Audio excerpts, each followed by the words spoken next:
எனக்கு இரு கண்ணும் போனாலும் பரவாயில்லை, என் எதிரிக்கு ஒரு கண்ணாவது போய்விடும். இதுதான் இவருடைய விருப்பமாக இருக்கிறது. இப்படிதான் இந்த சமூகம் இருக்கிறது. ஆனால் ஒரு தலைவன் வந்தான், தனக்கு கிடைக்கவில்லை என்றாலும் பரவாயில்லை, தன் தேசத்தின் பிள்ளைகளுக்கு கிடைக்க வேண்டும் என்று நினைத்தான். தான் படிக்காத கல்வியை, தனக்கு கிடைக்காத கல்வியை தன் நாட்டு பிள்ளைகள் எல்லோருக்கும் கிடைக்க செய்ய வேண்டும் என்று நினைத்தான்.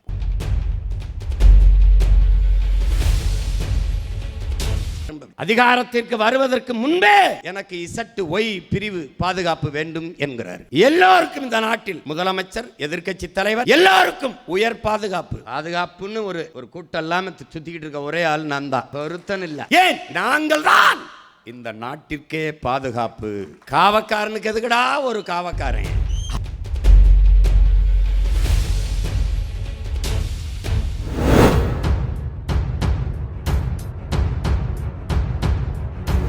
எழுத்தறிவித்தவன் இறைவன் என்கிறது தமிழ். எப்படி பார்த்தாலும் நமக்கு எழுத்தறிவித்த இறைவன் நம்முடைய தாத்தா பெருந்தலைவர் காமராஜர் அவர்கள்தான். அவரால் கல்வி அறிவு பெற்ற பிள்ளைகள் தன்னுடைய தாத்தாவிற்கு நன்றி வணக்கம் செலுத்துவதற்காக அவர் உளவிய மண்ணில் நின்று பெருந்தலைவரின் பெரும்புகள் போற்றுவோம் என்ற இந்த எழுச்சிமிக்க வணக்க நிகழ்வை நடத்தி கொண்டிருக்கிறோம். இந்த நிகழ்விலே இன உணர்வும் மான உணர்வும் கொண்டு உணர்வு எழுச்சியோடு ஒன்று கூடி நிற்கிற, என்னுடைய உயிரோடும் உணர்வோடும் கலந்து வாழுகின்ற என்னுயிர் சொந்தங்கள் அனைவருக்கும் என் அன்பு வணக்கம். தொட்டனை தூறும் மணற்கேணி மாந்தர்க்கு கற்றனை தூறும் அறிவு என்கிறார் வள்ளுவ பெருமகனார். கண்ணுடையர் என்பவர் கற்றோர், முகத்திரண்டு புண்ணுடையவர் கல்லாதவர் என்கிறார். கேடில் வெளிச்செல்வம் கல்வி ஒருவருக்கு மாடல்ல மற்றையவை என்று கல்வியின் பெருமையை தமிழ்மறை எடுத்து ஓதுகிறது. கற்றவருக்கு சென்ற இடமெல்லாம் சிறப்பு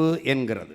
எண்ணற்ற நமது முன்னவர்கள் கல்வியின் பெருமையை எடுத்து நமக்கு அறிவுறுத்திய போதிலும் முழுமையான கல்வியறிவு பெற்ற மக்களாக நாம் மாறவில்லை. சாதி இரண்டொழிய வேறில்லை, சாற்றுங்கால் நீதி வழிவா நெறிமுறையில் என்று போதித்த அவை பெருமாட்டி கூட பிச்சை புகினும் கற்கை நன்றே என்றுதான் வலியுறுத்துகிறார். சாதிகள் இல்லையடி பாப்பா, குல தாழ்ச்சி உயர்ச்சி சொல்லல் பாவம், நீதி உயர்ந்த மதி கல்வி, அன்பு நிறையுடையோர் மேலோர் என்றுதான் பெரும்பாவளன் பாட்டன் பாரதி பாடுகிறார். கல்வி சிறப்பு, கல்வி அருமை, கல்வி பெருமை. ஆனால் நம்முடைய தாத்தா பெருந்தலைவர் காமராஜ் அவர்கள் வருவதற்கு முன்பு நம் எல்லோருக்கும் கல்வி வந்து சேரவில்லை. கல்வி மறுக்கப்பட்ட சமூகத்தின் மக்களாக நாம் இருந்தோம். கல்வி கற்று அவரவர் குலத்தொழிலை, செருப்பு தைப்பவன் மகன் செருப்பு தான் தைக்க வேண்டும், நெசவு செய்கிறவன் மகன் நெசவைத்தான் செய்ய வேண்டும், பண்டங்கள் பானை செய்பவர்கள் அதை பானைதான் செய்ய வேண்டும். இப்படிப்பட்ட முறைதான் இருந்தது. மாறி நாம் கல்வி கற்போமையானால்,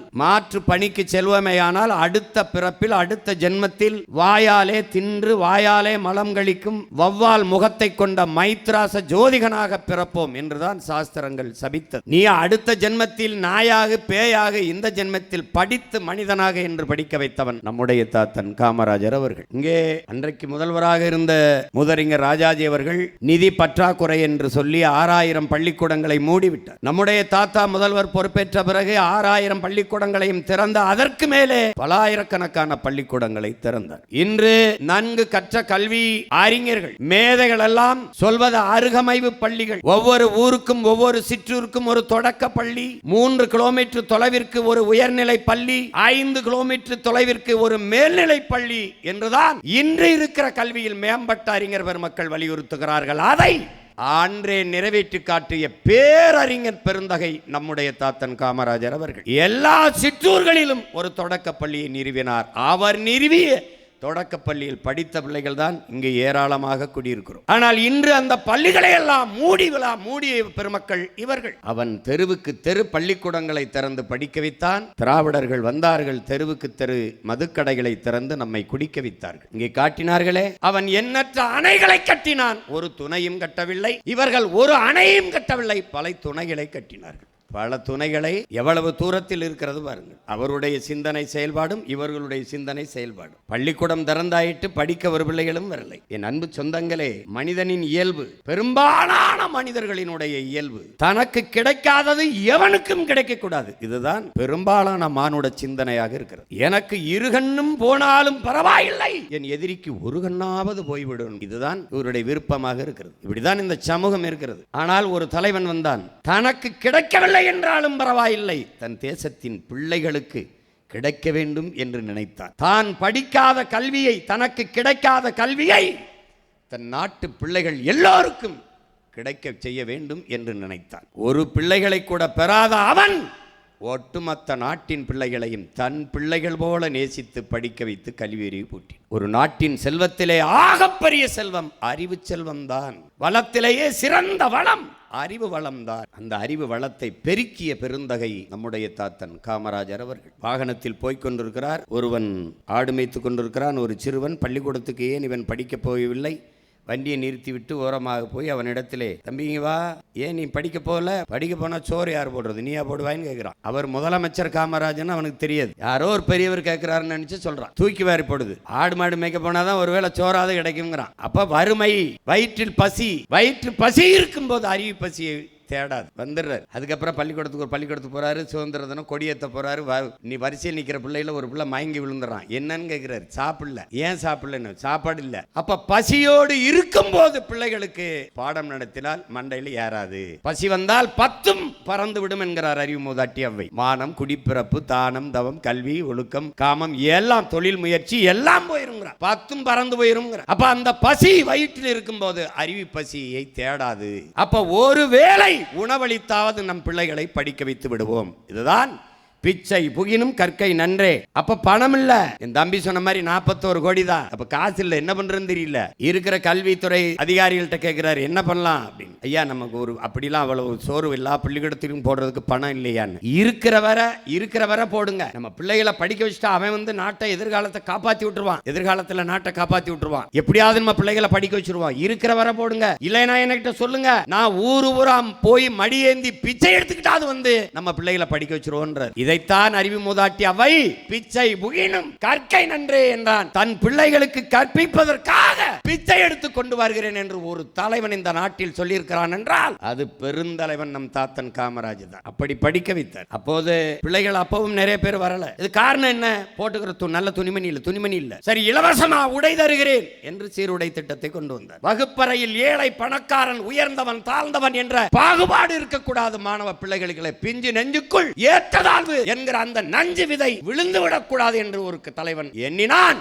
ஒரே மாதிரி சீருடை திட்டத்தை கொண்டு வந்தார். அதுக்கப்புறம் வரல. உடையும் கொடுத்தாச்சு, உணவும் கொடுத்தாச்சு, வரல. பெரும்பாலான பிள்ளைகள் வரல. காரணம், எழுதி படிக்க ஏடில்லை, சிலேடில்லை. அதையும் தருகிறேன் என்று இலவச நோட்டு புத்தகமும் கொடுத்து நம்ம எல்லாம் படிக்க வைத்து இன்றைக்கு ஆளாக்கி இருக்கிறான் என்றால் நம்முடைய தாத்தா காமராஜர் அவர்கள் தான். தமிழ் சமூகம் நன்றி ஒருவனுக்கு சொல்ல வேண்டும் என்றால் அவனுக்குத்தான். கல்விக்கு கடவுள் என்று கலைமகளை சரஸ்வதியை வழிபட்டு கொண்டிருக்கிறோம். ஆண் வடிவத்தில் நம்முடைய சரஸ்வதி நடந்து வந்து கொண்டிருப்பதை அறிவார்ந்த தமிழ் சமூக மக்கள் புரிந்து கொள்ள வேண்டும். நம்ம படிக்கலைன்னா என்ன, இந்த பயவுலையெல்லாம் படிச்சா என்ன, படிக்காம நாசமா போனா நமக்கு என்ன என்றுதான் நினைப்பார்கள். அப்படிதான் நினைப்பார்கள். எந்த நடிகனுடைய மகன் அந்த நடிகனுடைய ரசிகர் மன்றத்தில் இருந்திருக்கான்? யாராவது ஒருத்தன் சொல்றான்? யாராவது சொல்லு.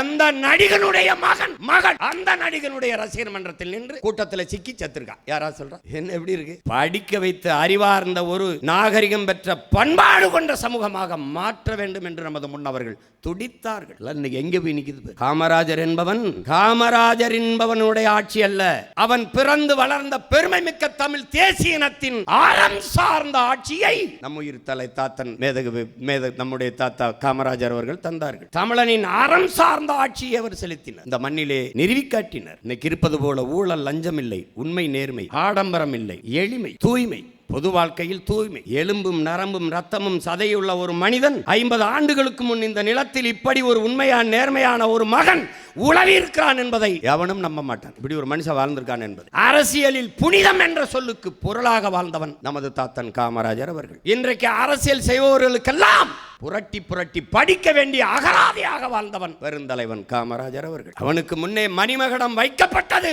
அவன்தான் காளிக்கு தலையை வெட்டி வைத்த கபாலிகனாக காலத்தை முடித்தான் என்கிறார் கவிஞர் மு. மேத்தா அவர்கள். ஒருவருக்கும் பொல்லாது நினைக்காத நெஞ்சன், உரிமையுள்ள ஒவ்வொருவருக்கும் உதவுகிற பண்பன் பண்பாளன், அறுவருக்கும் வாதுகளில் அலையா சொல்லன், அமைதியாக பணியாற்றும் பண்புமிக்க தொண்டன், திருவிருக்கும் காந்தி மகான், கொள்கையை தாங்கும் தேசபக்தன், உழைப்பதனால் உயர்ந்த செம்மல், மறுவிருக்கும் ஆசைகளில் மனம் செல்லாமல் மனம் நாடாமல் வாழ்கிற முதலமைச்சர் காமராஜர் வாழ்கவே என்று நம்முடைய தாத்தா நாமக்கல் கவிஞர் ராமலிங்கம் பிள்ளை அவர்கள் பாடுகிறார். அந்த பெருந்தலைவரின் பெரும்புகளை நாம் போற்றிக் கொண்டிருக்கிறோம். அவருடைய ஆட்சி காலத்தில் 50 ஆண்டுகளுக்கு முன்பு நம்முடைய மிகச்சிறிய வயதில் நம்முடைய தாத்தா, நம்முடைய அப்பா, பெரியப்பா இவர்கள் காலத்தில் நிகழ்ந்த அந்த நல்லாட்சியும் இன்று நடந்து கொண்டிருக்கிற ஆட்சியும் நீங்கள் ஒப்பிட்டு பார்க்க வேண்டும். ஐயா நெல்லை ஜெவமணி அவர்களும் கவிஞர் எஸ்.டி. சுந்தரம் என்பவரும் தாத்தா அவர்களை போய் சந்திக்கிறார். ஆட்சியில் நிறைய திட்டங்கள், செயல்கள் எல்லாம் பாராட்டுக்குரிய திட்டங்களாம் வந்து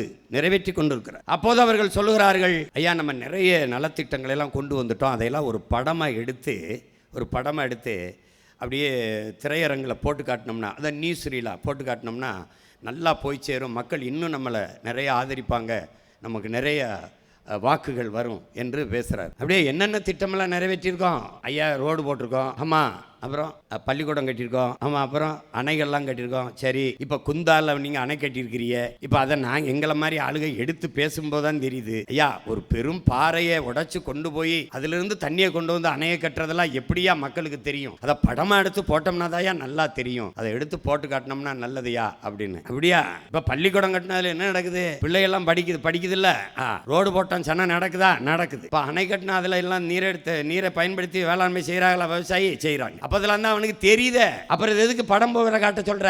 சரி எவ்வளவு செலவாகும்? ஐயா ஒரு 3 லட்சம் செலவாகும்யா. அடபாவி எந்திரிச்சு போட்டேன், இதுக்கு நான் 10 பள்ளிக்கூடம் கட்டி பிள்ளைகள் இன்னும் நல்லா படிக்க வச்சிருவேன். தான் செய்கிற செயலை அதை சாதனை என்று கருதவில்லை, இந்த மண்ணுக்கும் மக்களுக்கும் தான் செய்ய வேண்டிய கடமை என்று ஒரு தலைவன் கருதினார். அதை அவன் விளம்பரப்படுத்தி புகழை தேடிக்கொள்ள விரும்பவில்லை. அதற்கு நேர் எதிரான இன்றைய ஆட்சியாளர்கள், ஒரு திட்டம் வருகிறது என்றால், குடும்ப தலைவிக்கு 1000 ரூபாய் கொடுக்க போகிறோம் என்றால், செப்டம்பர் 16 கொடுப்பதற்கு ஜனவரி 1 இருந்து குடும்ப தலைவிக்கு 1000 ரூபாய், குடும்ப தலைவிக்கு 1000 ரூபாய், அப்படியே பூக்கட்டிக்கிட்டு இருக்கிற ஒரு பொம்பளை, அப்படியே பண்டபாத்திரம் தேய்ச்சிக்கிட்டு இருக்கிற ஒரு பொம்பளை, எல்லாவற்றையும் பதாகையில் போட்டு பல 100 கோடிகளில் விளம்பரம், எது ஒன்றுக்கும் விளம்பரம். அதனால்தான் நாம் இந்த அரசுகளை குற்றம் சாட்டுகிறோம். இவர்கள் செய்தி அரசியல், விளம்பர அரசியல் செய்வார்களே ஒழிய செயல் அரசியல், சேவை அரசியல் செய்ய மாட்டார்கள். அவன் விளம்பரத்தை விரும்பவில்லை, ஆடம்பரத்தை விரும்பவில்லை. அதிகாரத்திற்கு வருவதற்கு முன்பே எனக்கு ZY பிரிவு பாதுகாப்பு வேண்டும் என்கிறார். எல்லோருக்கும் இந்த நாட்டில் முதலமைச்சர், எதிர்க்கட்சி தலைவர் எல்லோருக்கும் உயர் பாதுகாப்புன்னு ஒரு கூட்டம் இல்லாம சுத்திக்கிட்டு இருக்க ஒரே ஆள் நான் தான், பொருத்தன் இல்ல. ஏன்? நாங்கள் தான் இந்த நாட்டிற்கே பாதுகாப்பு.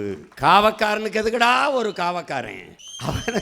கருப்பணசாமி ஐயனாருக்கு எதுக்கு ஒரு பாதுகாப்பு, ஒரு சாமி எதுக்கு? அவனுக்கு எதுக்கு ஒரு பாதுகாப்புக்கு சாமி? முதலமைச்சராகி போய் கொண்டிருக்கிறார் தாத்தா வாகனத்திலே. முன்னாடி காவல்துறை வண்டி ஓய்ங் ஓய்ங் ஓய்ங் ஓய்ங் என்று கத்திக்கொண்டு போகிறது, சைரன் ஒளியை எழுப்பி கொண்டு. இந்த அவனை நிப்பாட்ட சொல்லுன்னு நிப்பாட்டிட்டு வர்றாரு, இறங்கி போறாரு. நான் என்ன செத்தா போயிட்டேன், முன்னாடி சங்குதிட்டு போற, என்ன பிரச்சனை உனக்குன்னு? ஐயா பாதுகாப்பு. பாகிஸ்தானுக்குள்ள போறேன், சொந்த நாட்டுக்குள்ள போறேன், போப்பா, தெண்ட செலவு, பெட்ரோல் செலவு, போய் வண்டியை போய் ஸ்டேஷன்ல நிறுத்து, போ. இது காமராஜர். இன்றைக்கு முதலமைச்சரோ அமைச்சரோ வீட்டை விட்டு கிளம்புகிறார் என்றால் 3 மணி நேரத்திற்கு முன்பு சாலையை மறித்து விடுவார். வழி நெடுக இருபக்கமும் காவலர்கள். அவனுக்கு எந்த கழிவறை வசதி, ஒரு இல வசதி இருக்காது. வெயிலோ மழையோ அவன் நின்றுகிட்டே இருக்கணும். அப்படி என்னதான்டா புடுங்குனீங்கன்னா ஒண்ணும் கிடையாது. இவர்கள் தான் வாக்கு கேட்கும் போது வந்து கூட்டத்தில் நின்று அப்படி ஆரத்தி எடுக்கும் போது அப்படியே சிரிப்பார்கள். அப்படியே அந்த ஆரத்தி தட்டுல இருக்கிற அந்த ஆரத்தி தண்ணியில ஆசிட்டு ஊத்தி இருக்கும்னு கவலைப்படுறது இல்ல, அப்ப பயப்படுறது இல்ல. அப்படியே போய் கும்பிடுறது, அம்மா அம்மா அப்படின்னு. அப்ப கத்திய வச்சு ஒருத்தர் இடுப்புல குச்சிடுவான்னு பயப்படுறது இல்ல,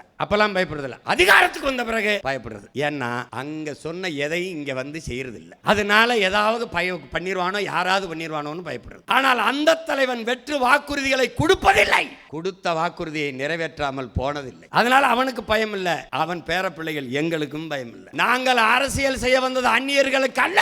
என் ஆத்தாளப்பன், என் மாமன் மச்சன், என் பிள்ளைகளுக்கு, எங்கள் சொந்தங்களுக்கு. அதனால் எவ்வளவு கூட்டமானாலும் நீ பாரு, அக்டோபர் 30 நான் தெய்வ திருமகன் தாத்தா முத்துராமலிங்கத்திற்கு வணக்கம் செலுத்த வருவேன். காவலர்கள் குறுக்க மறிப்பாங்க. ஐயா எல்லாம் ஒழுங்கு பண்ணியாச்சு, ஐயா ஒழுங்கு பண்ணியாச்சு, சர சர சர சரன்னு போயிட்டு மாலையை போட்டு வணக்கம் செலுத்த வேண்டியதாயான்பாங்க. சரி போங்கம்மா. கொஞ்ச தூரம் போனவனா ஆளக்கான போயிடுவாங்க. நல்ல கூட்டம் எங்க இருக்கும், அன்னை என்னை விட்டு போயிடுவாங்க. சரி, கூட்டத்துக்குள்ள உள்ள தள்ளி விட்டு போயிடுவாங்க. அப்புறம் கூட்டமும் நாங்களும் தான்.